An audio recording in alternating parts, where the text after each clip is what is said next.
Hello everyone, आप सभी का फिर से स्वागत है। देखिए, आज से हम लोग एक न्यू सेशन को स्टार्ट कर रहे हैं, यानी टेस्ट सीरीज को। ये टेस्ट सीरीज नंबर 1 है। प्रत्येक टेस्ट सीरीज में 50 प्रश्नों को कवर किया जाएगा और ये किसी भी एग्जाम के पॉइंट ऑफ व्यू से बहुत ही इंपॉर्टेंट टेस्ट सीरीज है, तो प्रैक्टिस करते रहिएगा। चलिए स्टार्ट करते हैं। और इसका पीडीएफ जो है टेलीग्राम चैनल और टेलीग्राम क्विज ग्रुप में शेयर कर दिया जाएगा, आप वहां से पीडीएफ को प्राप्त कर सकते हैं। पहला प्रश्न पूछा गया है, भारतीय अर्थव्यवस्था को सबसे उपयुक्त रूप से एक के रूप में वर्णित किया जा सकता है। या इस प्रश्न को इस प्रकार से भी पूछा जा सकता है कि जो भारतीय अर्थव्यवस्था है वो किस प्रकार की अर्थव्यवस्था है।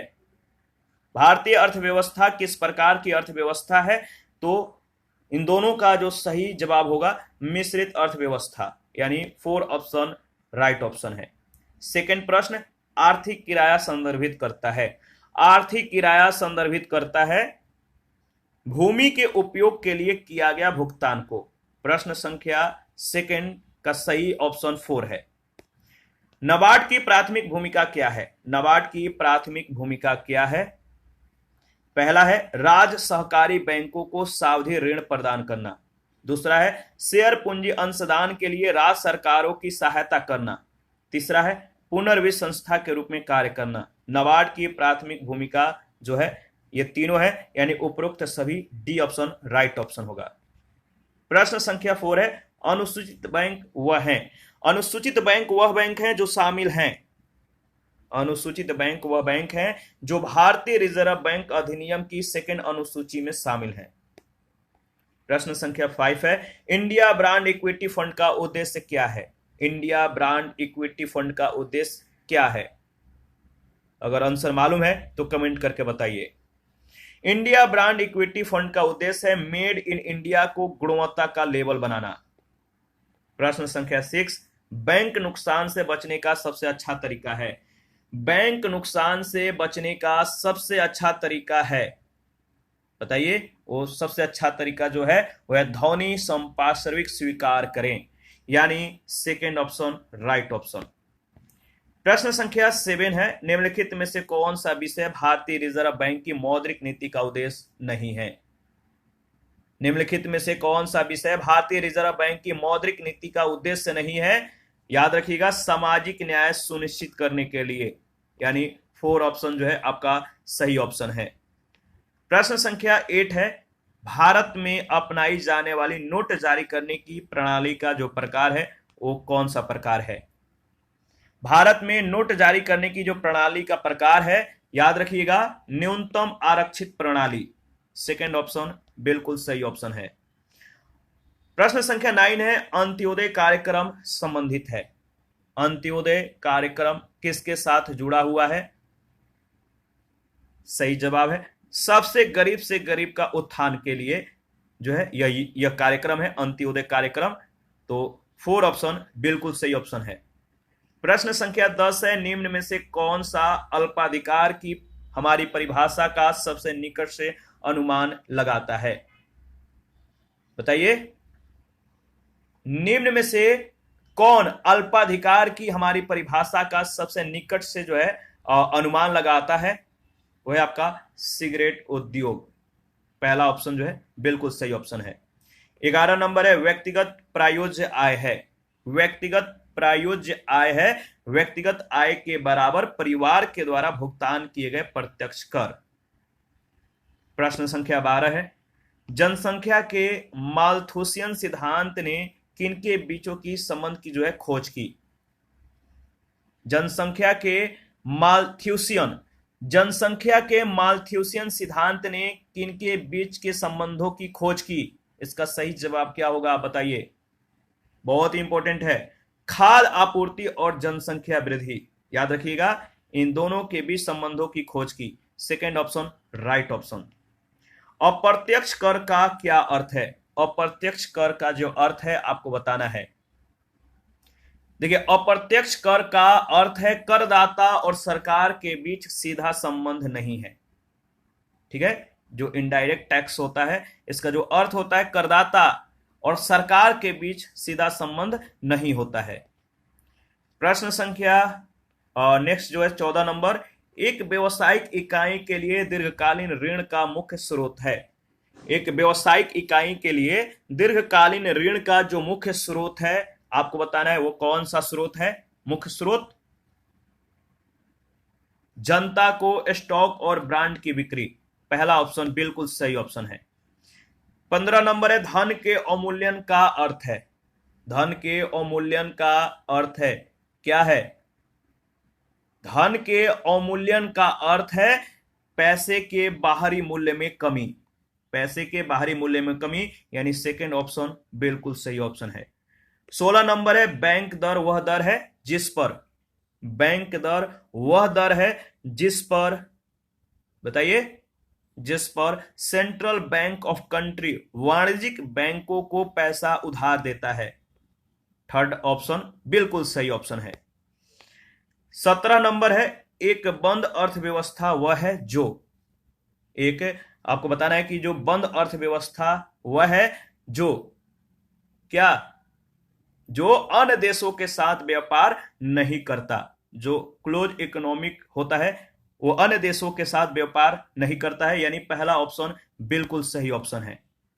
प्रश्न संख्या 18 है, विश्व के अन्य देशों के साथ किसी देश के सभी मौद्रिक लेन देन का वार्षिक रिकॉर्ड क्या कहलाता है? विश्व के अन्य देशों के साथ किसी देश के सभी मौद्रिक लेन देन का वार्षिक रिकॉर्ड कहलाता है। क्या कहलाता है आपको बताना है।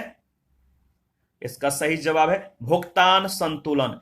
विश्व के अन्य देशों के साथ किसी देश के सभी मौद्रिक लेन देन का जो वार्षिक रिकॉर्ड होता है वो भुगतान संतुलन कहलाता है। थर्ड ऑप्शन बिल्कुल सही ऑप्शन है। प्रश्न संख्या 19 है, कृषि प्रौद्योगिकी का प्रसार करना कठिन है क्योंकि। कृषि प्रौद्योगिकी का प्रसार करना कठिन है, क्यों कठिन है आपको बताना है। क्योंकि इसे स्थानीय परिस्थितियों के अनुसार अपनाना होगा, ग्रामीण लोग ग्रहणशील नहीं है, ठीक है। और तीसरा जो है, असफलता के डर से किसान भूमि पर प्रयोग करने से डरते हैं। असफलता के डर से जो किसान होते हैं ये भूमि पर प्रयोग करने से डरते हैं। तो कृषि प्रौद्योगिकी का प्रसार करना जो कठिन है इन्हीं कारणों से है। तो उपरोक्त सभी आपका 4 ऑप्शन बिल्कुल सही ऑप्शन होगा। प्रश्न संख्या 20 है, संरचनात्मक बेरोजगारी उत्पन्न होती है। संरचनात्मक जो बेरोजगारी है उत्पन्न होती है आपको बताना है। संरचनात्मक बेरोजगारी किसके कारण उत्पन्न होती है? अपर्याप्त उत्पादक क्षमता के कारण, यानी इसका सही जवाब जो होगा 4 ऑप्शन। आगे बढ़ते हैं। प्रश्न संख्या नेक्स्ट 21 है, आपको बताना है कि a brief history of time पुस्तक किसके द्वारा लिखी गई है। A brief history of time पुस्तक किसके द्वारा लिखी गई है? इसका सही जवाब है स्टीफन हॉकिंग के द्वारा। स्टीफन जो हॉकिंस है इन्होंने a brief history of times पुस्तक को लिखा था। बहुत इंपॉर्टेंट है और यह प्रश्न बहुत बार पूछा भी जा चुका है, तो ध्यान रखिएगा। आइंस्टीन को उनके सिद्धांतों के लिए नोबेल पुरस्कार दिया गया था। आइंस्टीन को उनके किस सिद्धांत के लिए नोबेल पुरस्कार दिया गया था? सही जवाब है फोटो बिजली का सिद्धांत। क्या? फोटो बिजली का जो सिद्धांत है इसके लिए इनको जो है नोबेल पुरस्कार दिया गया था। 23 नंबर है, एक समान वृत्तीय गति में त्वरण की दिशा के अनुदिश होती है। एक समान वृत्तीय गति में त्वरण की दिशा के अनुदिश होती है। इसका सही जवाब क्या होगा आप बताइए। इसका सही जवाब होगा वेग की दिशा, यानी थर्ड ऑप्शन आपका बिल्कुल सही ऑप्शन है। वेग की दिशा जो है एक समान वृत्तीय गति में त्वरण के दिशा के अनुदिश होती है। प्रश्न संख्या 24, किसी वस्तु का भार किसके कारण होता है? किसी वस्तु का भार किसके कारण होता है आपको बताना है। इसका सही जवाब क्या होगा? 24 का जो सही जवाब है, किसी वस्तु का भार किसके कारण होता है, तो वह बल जो जमीन पर फैलता है, यानी इसका जो सही ऑप्शन होगा थर्ड ऑप्शन। किसी वस्तु का भार वह बल जो जमीन पर लगाता है इसी के कारण होता है, तो इसका थर्ड ऑप्शन बिल्कुल सही ऑप्शन है। 25 नंबर है, मनुष्य के समान सबसे छोटा वानर है। मनुष्य के समान या सबसे छोटा मनुष्य जैसा जो वानर है वो कौन सा है आपको बताना है। तो सही जवाब है गिबन, पहला ऑप्शन। गिबो यहाँ पे बाय मिस्टेक जो है टाइप हो गया है, तो याद रखिए गिबन जो होता है सबसे छोटा मनुष्य जैसा वानर है। इसका सही जवाब होगा पहला ऑप्शन। और 26 नंबर है, इकोनॉमिक आइसक्रीम में वसा की मात्रा होती है।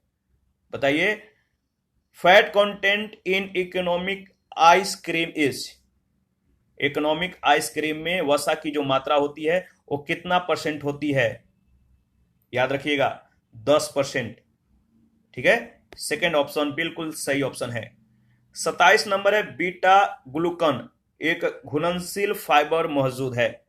बीटा ग्लूकन एक घुलनशील फाइबर में मौजूद होता है। किसमें जो है बीटा ग्लूकन जो है ये जो है एक घुलनशील फाइबर है और ये जो मौजूद होता है जई में मौजूद होता है, जई। ठीक है, या जौ भी कहते हैं, तो याद रखिएगा। आगे बढ़ते हैं, प्रश्न संख्या 28। पानी का त्रिक बिंदु है, पानी का त्रिक बिंदु है। The triple point of water is, पानी का त्रिक बिंदु है 0.010 सी और 4.58 mmHg, यानी पहला ऑप्शन इसका सही ऑप्शन है। प्रश्न संख्या 29 है, एस्पार्टिम एक कृत्रिम कह सकते हैं कि स्वीटनर किसका बना होता है? एस्पार्टिम जो है एक कृत्रिम स्वीटनर है और ये किसका बना होता है आपको बताना है। तो याद रखिएगा, जो एस्पार्टम है, एस्पार्टम ये एक कृत्रिम स्वीटनर तो है ही, और ये जो बना होता है किसका बना होता है? तो एस्पार्टिक एसिड और फेनिलएलनिन से, यानी जो सेकेंड ऑप्शन दिया गया है बिल्कुल सही ऑप्शन है, एस्पार्टिक एसिड और फेनिलएलनिन। तो याद रखिएगा। प्रश्न संख्या 30 है, सिम्बा प्रक्रिया एससीपी उत्पादन में किसके कचरे का जो है उपयोग करती है? सिम्बा प्रोसेस जो है या सिम्बा प्रक्रिया जो है एससीपी उत्पादन में आपको बताना है कि किसके कचरे का उपयोग करती है। तो याद रखिएगा, जो सिम्बा प्रक्रिया एससीपी उत्पादन में स्टार्च कचरे का उपयोग करती है, स्टार्च, यानी सेकंड ऑप्शन बिल्कुल सही ऑप्शन है। 31 है, स्टॉक के नियम का उपयोग यह पता लगाने के लिए किया जाता है। स्टॉक का जो नियम का उपयोग है किसको पता लगाने के लिए किया जाता है आपको बताना है। इसका सही जवाब क्या होगा? तो देखिए, इसका सही जवाब है, बताइए, सही जवाब है टर्मिनल वेग। स्टॉक के नियम का उपयोग जो है टर्मिनल वेग को पता लगाने के लिए जो है किया जाता है, टर्मिनल वेग, याद रखिएगा। 32 नंबर है, निम्नलिखित में से कौन सा सार्वभौमिक स्वाद नहीं है? निम्नलिखित में से कौन सा सार्वभौमिक स्वाद नहीं है? तो देखिए, इसमें जो ऑप्शन है, ऑप्शन ए नमक, ऑप्शन बी या सेकंड ऑप्शन मीठा, ऑप्शन थर्ड जो दिया गया खट्टा, और ऑप्शन फोर्थ कोई नहीं। तो इसका सही जवाब है कोई नहीं, डी ऑप्शन या 4 ऑप्शन कहें। प्रश्न संख्या 33 है, औषधि की वह शाखा जो पाचन तंत्र का अध्ययन करती है और इसके विकार हैं। बताइए, या कह सकते हैं कि चिकित्सा की वह शाखा जो पाचन तंत्र और उसके विकारों के अध्ययन से संबंधित है, वह है। तो याद रखिएगा, गैस्ट्रोएंट्रोलॉजी, गैस्ट्रोएंट्रोलॉजी औषधि की वह शाखा या चिकित्सा की वह शाखा जो पाचन तंत्र और उसके विकारों के अध्ययन से संबंधित है, वह है गैस्ट्रोएंट्रोलॉजी। 34 नंबर, रिसाव की पहचान करने के लिए एलपीजी में जोड़ा जाने वाला गंधक है, या रिसाव की पहचान करने के लिए एलपीजी में जोड़ा जाने वाला जो गंधक है वो कौन सा है? तो याद रखिएगा, बहुत ही इंपॉर्टेंट है, एथिल मरकैप्टन, एथिल मरकैप्टन, यानी 4 ऑप्शन बिल्कुल सही ऑप्शन है। आगे बढ़ते हैं, और प्रश्न संख्या नेक्स्ट जो है वह आपका 35।